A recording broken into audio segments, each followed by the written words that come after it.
I met up with Cruz on Friday in Atlanta in between stops for his new book, A Time for Truth, about reigniting the American promise. And I began by asking him about the recent Supreme Court decisions on Obamacare and same-sex marriage, which he compared to some of the darkest days in American history. In a period of 24 hours, we had two decisions of the Supreme Court where a majority of the justices violated their judicial oaths. In one, they ignored the text of federal law. They rewrote Obamacare, forcing that failed law on millions of Americans. And then the next day, 5 justices disregarded the text of the Constitution and purported to strike down the marriage laws of all 50 states. And I agree with Justice Scalia, who said in 2 powerful dissents, and I would urge every one of your viewers to read Justice Scalia's dissents.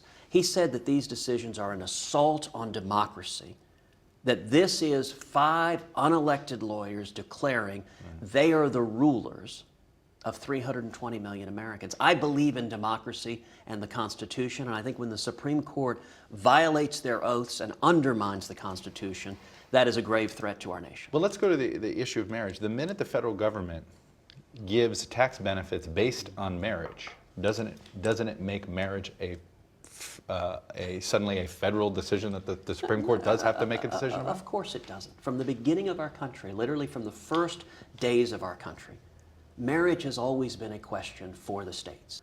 You know, on the question of gay marriage, on the policy issue, reasonable minds can disagree. I am a strong supporter of traditional marriage, of the union of one man and one woman. You and I may disagree on that. But under the Constitution, there was a mechanism for us to resolve our disagreements, which is if you want to change the marriage laws of your state, the constitutional mechanism is to convince your fellow citizens to change the marriage laws. Now, what that might mean is that some states, California, New York, maybe they would go one way. And other states like Texas and Florida, they may go another way. It is profoundly troubling when you have Supreme Court justices not following their judicial oath and taking the role of policymakers and legislators rather than being judges. You want to go another step further. You want to make them part of the political process. You want to have them deal in retention elections. Doesn't that politicize the court more? Well, any state that has elections for judges, they're raising money. It weakens the judiciary branch, doesn't it not? Well, it is the justices who have politicized the court. They are the ones who have stepped in to try to resolve every policy matter. They shouldn't be rewriting Obamacare. You know, Chief Justice Roberts famously used the analogy of an umpire calling balls and strikes. Well, they stopped being an umpire. They became a player on a team. They put on an Obama jersey. They got out the eraser, they erased terms in the statute and rewrote it, joining the Obama administration. That was wrong. And that's why I reluctantly called for a constitutional amendment for periodic judicial retention elections. Let's bring up Donald Trump. You've defended him. Your former governor, Rick Perry, has criticized him. You've had an experience with plenty of Mexican immigrants in Texas. Are these immigrants that are coming into Texas what Donald Trump describes? Are they drug dealers, rapists, and such? Listen, I am a passionate advocate for legal immigrants. I am the son of an immigrant who came legally from Cuba. And I'll tell you, from the day I started campaigning, I traveled the state of Texas talking about how all of us, we are the children of those who risked everything for freedom. That immigrant experience of all of us is what makes us Americans, because we value in our DNA liberty and opportunity above all else. Now, when it comes to Donald Trump, I like Donald Trump. He's bold, he's brash, and I get that it seems the favorite sport of the Washington media is to encourage some Republicans to attack other Republicans. I ain't gonna do it. I'm not interested in Republican on Republican violence. Rhetoric matters.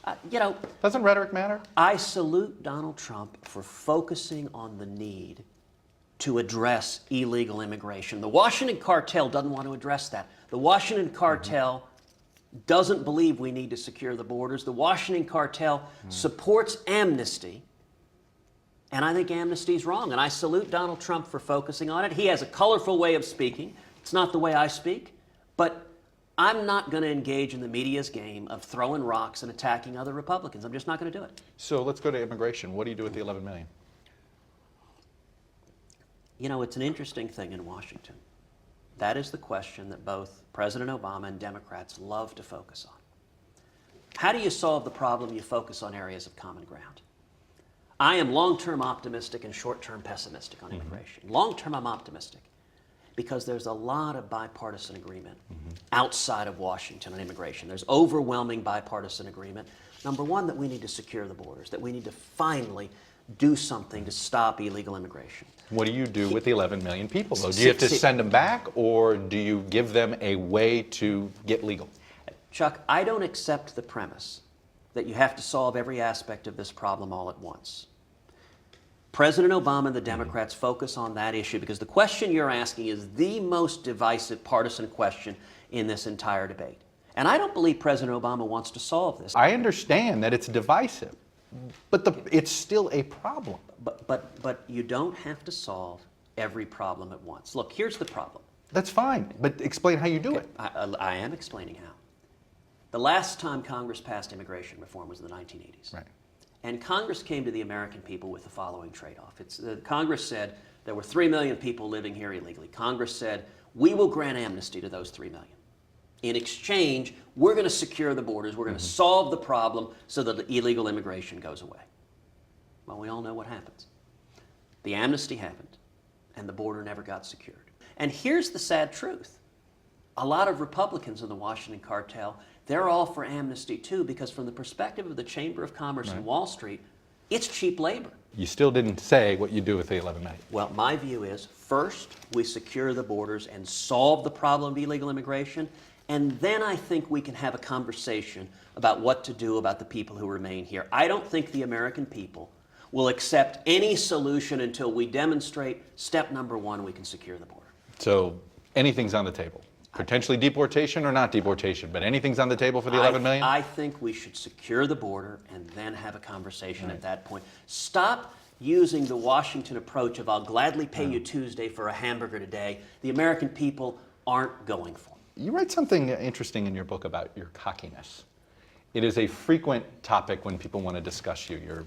You're brash, you're ambitious, you're in a hurry, and you yourself say it's an issue. Explain where you thought your cockiness cost you a job in the Bush administration. Well, look, I discuss the time I spent back in 1999 and 2000 on the Bush campaign, and I was a young man in my 20s. I'd enjoyed a lot of success. Almost everything I'd laid my hands to had gone well.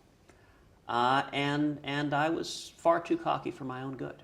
And as a consequence, coming out of the campaign, I desperately wanted to have a senior job in the White House. Frankly, I wanted to be, I know you're a political junkie, I wanted to be Michael J. Fox's character in The American President. The young, idealistic staffer in the White House in the Oval Office saying, Mr. President, do the right thing. Right.